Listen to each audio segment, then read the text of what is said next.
So, let's make a barbarian subclass.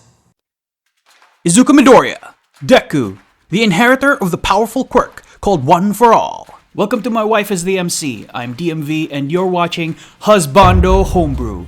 This is a show where I take pop culture icons from anime, movies, or video games and translate them into 5th edition D&D homebrew content. In this show, we take an OP broken character and make broken mechanics. Before we begin, I want to impress upon you that this is very 0% unlikely to be legal in AL, and it's something you'd probably have to bring up to your DM.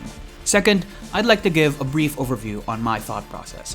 As much as I can, I want to provide only official material or unearthed arcana published by Wizards of the Coast, if only to keep it easier to manage the many sources. As for my priorities, I like to focus first and foremost on the narrative anchor, which is my fancy term for a homebrew feature's story element. Where does it place in the world or setting? Then I focus on ease of use and fun factor. After all, a homebrew feature is only as good as its ability to keep the flow of the game intact. Gotta keep that pace going. Lastly, I'll give a fleeting glance at balance.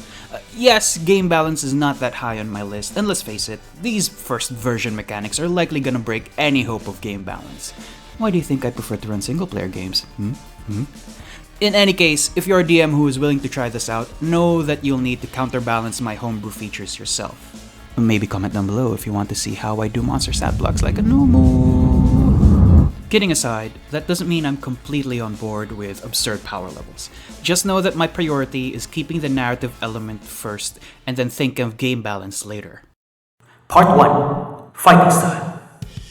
I'm kind of an anime-only fan for My Hero Academia, but from what I've seen so far, Deku's fighting style is mostly tiers and hand-to-hand combat. He's had a preference for punching, flicking, and only learned to kick harder later on in the series. Boy needs to watch more Kamen Rider if you ask me. Unless I'm mistaken, his fighting style doesn't seem to be anything particularly special, unlike Loki Best Boy and Sue's Storm enthusiast, yes I ship it, Mashirao Ojiro, who seems to be a legit martial artist with the power of tail. I'm kidding, I love him and there isn't enough of him on screen. So as a baseline, Deku likely has the unarmed fighting style. Or rather, unarmed fighting style, which we can find in page 42 of Tasha's Cauldron of Everything. Let's read what it does. Unarmed fighting. Your unarmed strikes can deal bludgeoning damage equal to 1d6 plus your strength modifier on a hit. If you aren't wielding any weapons or shield when you make an attack roll, the d6 becomes a d8. At the start of each of your turns, you can deal 1d4 bludgeoning damage to one creature grappled by you. So if you're gonna build him without any homebrew stuff, you're gonna want to get this fighting style. Probably. Now that we've got the preliminary parts out of the way, let's move on to Part 2. Possible build. Here's the bit where we get a bit more technical. Quirks in general are inborn and tend to cater towards a customized beast race, like a modified grung race for Loki Best Girl Froppy, or an asshole race with a pyromancer sorcerer from Planeshift Kaladesh for Bakugo. For Deku, however, his powers come from an external source. It's easy to think of Deku as a variant human berserker barbarian, given that his power comes in small bursts and it takes a toll on his body. But if you think about it, he's kind of making a pact with the previous holders of One for All, especially since his predecessors are beginning to reach out to him. His super jump, for example, is the Ascendant Step invocation, and his finger flicking thing is kind of like an Eldritch Blast that he didn't pick up until he reached 4th level. Even his smash attacks early in the series are reminiscent of a Hexblade using his unlimited spell slots to use Eldritch Smite on an unarmed strike. Okay, I get it. The analogy breaks it down since Eldritch Smite is only used on a packed weapon and OFA isn't really into the whole deal for power thing. But I really just wanted to illustrate how flexible you can be when translating characters into character sheets. So with that, do we even need to make something new for Deku? Can we settle for some barbarian or warlock build? Technically yes, but then this show wouldn't have any janky weirdness you're probably here for, so let's take this even further beyond and make something new. Part 3. What kind of homebrew? So first is, what kind of feature will we make for Deku? My go-to for recreating fictional character abilities is through a race or a magic item. But Deku's powers manifest physically but he got it later in life. In fact, he had to train hard before swallowing an old man's tuft of hair. Oh boy. We could make an argument that Deku's race goes from quirkless human to a quirky human hair consumer, but that doesn't give us enough wiggle room to account for his power creep. I'm actually tempted to make a boon coming from Mordenkainen's Tome of Foes, but again, we don't want to scope creep the F out of something small. So, let's make A barbarian subclass. Okay, look. I know I made the case of Deku being a pacted warlock, but One for All is also pretty narratively close to Path of the Ancestral Guardian, but without the self-inflicted broken bones. I wanted to make this one a barbarian subclass, cause it's simple enough compared to the other subclasses, and the main class features pretty much account for majority of OFA's power set anyway. Few caveats though! I'll try and cover as much as I know about what Deku has in terms of his power set with One for All. I know, what's currently in canon is probably not even scratching the surface, but we gotta work with what we have. Also, the 14th level feature has a spoiler in it, so if you're anime only like me, and you're not like me who had to get spoiled silly to make a YouTube video, then I will let you know when you need to drop off in order to keep manga spoilers off your pure innocent soul. Part 4. Path of the Successor. I'm calling this Path of the Successor because 1, it sounds cool, and 2, I think it encompasses what this subclass is about. Descriptive text of features are often overlooked, but when creating homebrew content, this text is integral to establishing the narrative anchor and serves as a framework to give succeeding features a sense of consistency. Let's have Discount VA All Might describe this for us. Ha ha ha ha ha! I am here! One for All is a transferable quirk that can be passed on from one user to the next. The first person cultivates the power, and then passes it on to another. The next refines it and passes it on again. In this way, those crying out to be saved and those with brave and true hearts link to form a crystalline network of power. I am so sorry. Anyway, barbarians who take on this responsibility can draw out the power of their predecessors to persevere through desperate situations by going even further beyond. This strength, however, comes at a cost. The arcane lines that carve jagged paths against their body shows the pain they must endure to carry such power. Level 3 features. So, Level 3, the main meat of the subclass. Most of the time, barbarians get one subclass feature at 3rd level, but there are times where the subclass has 2, such as Path of the Wild Surge from Tasha's Cauldron of Please Wizards, don't make 6th edition yet, I'm trying to make a living out of this. Let's start with the first subclass feature, Smash. Beginning at 3rd level, you can draw out the power of your quirk once during your turn. When you use Reckless Attack as part of making a melee weapon attack, you can cast the Thunder Wave spell using your Constitution as your spellcasting ability for the spell. You cast the spell at a level equal to your proficiency bonus. Alternatively, immediately before you make a long jump or high jump, you can cast the jump spell on yourself, which lasts until the end of your current turn. Either spells can also be cast in this way while raging. When you do so, you take bludgeoning damage to yourself, equal to the thunder damage you rolled or the distance you traveled from your jump. You can choose to forgo this damage by expending 1 use of your rage. So, it's pretty much balanced. Oh, who am I kidding? Right off the bat, this is fairly unbalanced, strong, and it's technically 2 features in 1. I required Reckless because at this level, Deku is still learning to control OFA, and anything he does pretty much breaks an arm or a leg. The Thunder Wave spell also counts for that shockwave effect that he does whenever he draws it out. Of course, we can't very well use 100% of OFA all the time, self-damage or no, because that will just bust the game balance of this subclass way out the gate at early levels. Basically, much like Deku, the intent is to end the fight before you end yourself.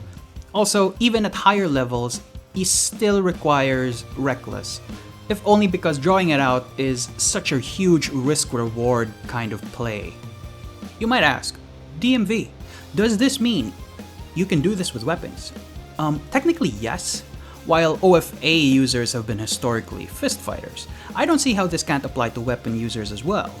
This is why we have the fighting style unarmed fighting referenced early in this video. You might also ask, so this means if I hit, I deal the attack damage then Thunder Wave?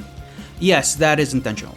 It's the screw all of you but this one person in particular attack. You might notice that there is a soft resource in the form of the rage usage. The intent is to showcase how much bodily control is needed to control One for All. Deku has done so before, where he took so much damage to himself rather than take the time and concentration just to end the fight faster. You might also ask, how come you can do this without raging? Well, I figure rage comes into play to mitigate that bludgeoning damage, and to give the barbarians a chance to use that Chonker's D12 hit die. Level 6 Features. Moving on to level 6, we get Full Cow. Beginning at 6th level, you can draw out manageable amounts of power from One for All for extended periods of time. While you're raging, you gain the following benefits. First, your speed increases by 5 feet. Second, you gain the ability to move along vertical surfaces without falling during the move. Third, the first time you hit on each of your turns with a weapon attack deals extra damage equal to half your barbarian level rounded up. Fourth, you gain a new attack option that you can use with the attack action by firing a burst of concentrated air from your hand. This special attack is a range attack with a range of 30 feet. You are proficient with it, and you add your strength modifier to its attack and damage rolls. Its damage is bludgeoning, and its damage die is 1d6. To be honest, I was tempted to add magical damage to your attacks at this level, similar to that of a monk's, but at this point, I kinda already pissed all over level 9 monks by giving a vertical scaling ability and even a bit of the Zealot Barbarian's Divine Fury. Speaking of monks, I also swiped the Sun Soul Monk's Radiant Sunbolt with the Airburst attack. The only caveat is that it can only be used while raging, and it's not the most exciting in terms of damage.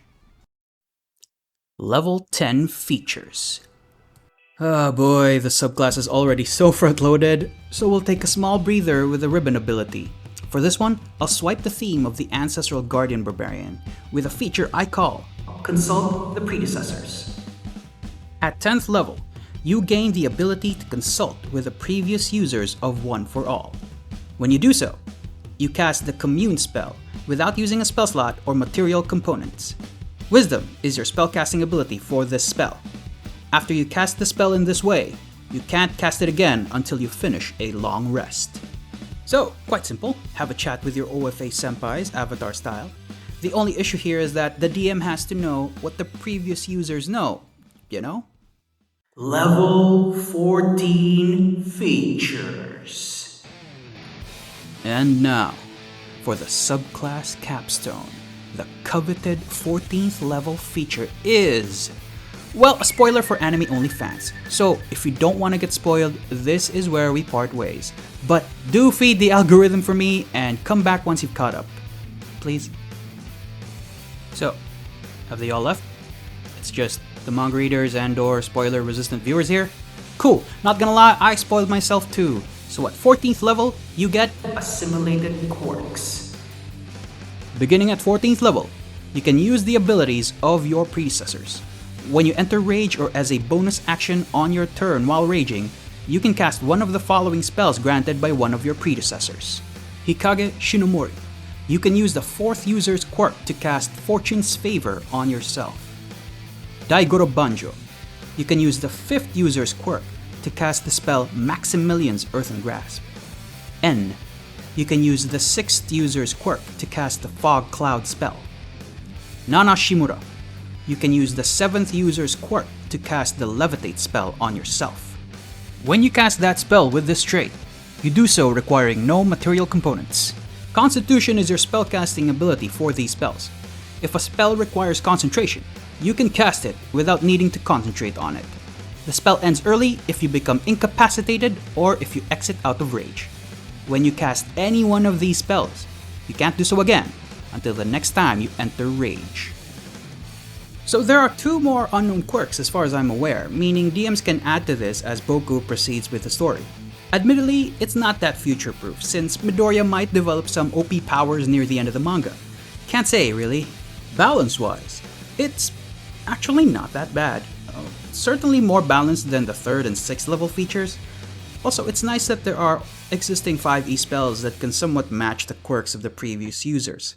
Certainly saved me a lot more time. Part 5.